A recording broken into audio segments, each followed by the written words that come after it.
You want a sea hunter, right? And then Steve will have a sea hunter, correct? Yeah, we'll do that. ¿Cuántas libras de plomo se pondrán ellos? Keep going in now. Which one do you want? ¿Cómo tú prendes? That one's a sea hunter right there. I think that's it. That one's a sea hunter and that one's a sea hunter. Oh, the fancy one, I'll use.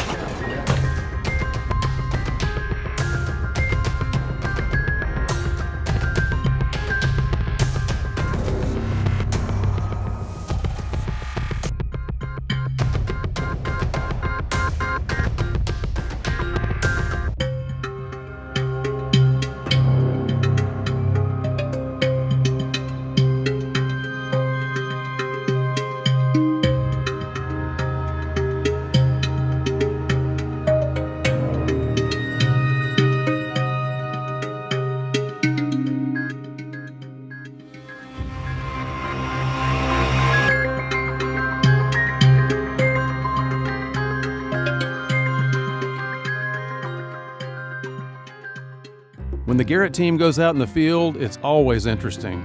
This time, just getting to our destination was half the adventure.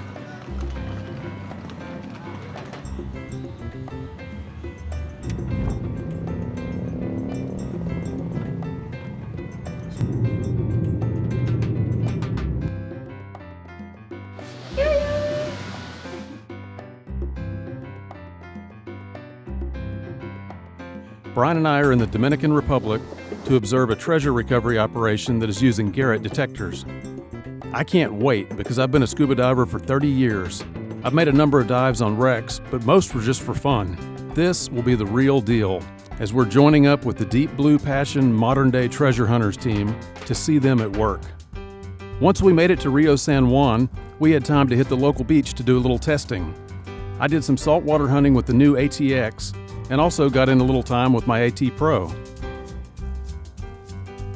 The next morning, we made our way out to the Carly Ann, a 77-foot, 88-ton recovery vessel that serves as the command center for the dive teams. Captain Billy Rawson gave us info on the treasures they've been finding. Through the 3 years we worked on this wreck, we found a lot of this gold leaf stuff. It's kind of just a foil. It's, I don't know, it's hard to believe that they made such a thing way back then, but the one piece that I found online is like a nose piece, and it has jade, and on the bottom it has all these little gold leaves hanging from it. So I don't know if this would have been part of something like that, or there's a possibility the uniforms of the captains of the Spanish had something like this, and it does kind of look like it would be maybe on the shoulder. Right. Yeah. I'm not sure, but because the other gold foil leaf parts, epaulet or something. Yeah, that I'm positive is Mayan. This is similar to that. See, there's even some kind of a hammer mark in there. These little very U-shaped things. And it makes it almost look like scales. Yeah. Yeah, but it has the holes punched in it. And then when you find this stuff, it looks like maybe an old cigarette wrapper laying there. But I dug that. You can see it's still attached to the. I mean, that's been laying on the ocean floor for 470 years until I come along. There's some coins there. These are what we're finding. These are incredibly in great shape. So you'll get a coin we call a cookie. Is that a real? That's a 4 real. 4 real. But this had been cleaned some, and then very well in this cookie there could be a coin in its great condition. But what happens is these coins are in the sand by themselves, and you can just find them, and they've probably. Which mint was this one? Mexico. Mexico City. So, but these ones were associated with an iron spike, which I think the iron spike sort of took the electrolysis away and ate the spike up instead of going after the coin. When you open this up, a lot of times you'll just find something actually as thin as that. One of the shipwrecks they're working now is believed to have been lost in the 1500s during a hurricane. It sits in shallow water right near a modern iron wreck. The Spanish wreck was found by a pile of ballast stones and an iron cannon. But since then, the dive teams have brought up plenty of coins, pottery, cannonballs, and other artifacts. From the Carly Ann, we loaded our gear and headed out on the 40-foot dive boat Lady Laura, which was perfectly suited for operating in the shallow water site off the northern coast of the Dominican Republic. We're going to the Preciosa dive site. That way. Oh, that's good nautical directions. Yeah. That way.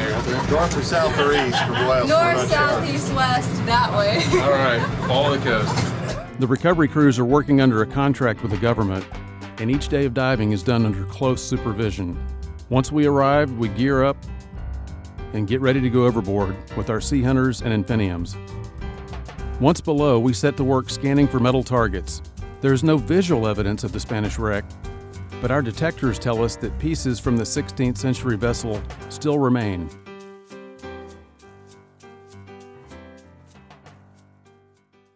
We scan the coral crevices and the open sand. In some places, we get hits where the sand is really deep. Luckily, the Lady Laura is equipped with excavation tools called airlifts. High-volume air compressors create a vacuum effect for sucking out the sand and loose materials through PVC pipes. Some days are better than others.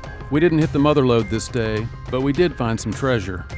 We found iron ship spikes, Spanish reals, lead artifacts, and even a cannonball.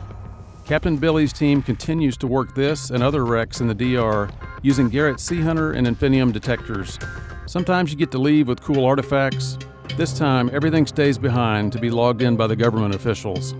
But we do get to leave with some pretty cool memories of wreck diving on a real Spanish treasure ship. Now that's priceless.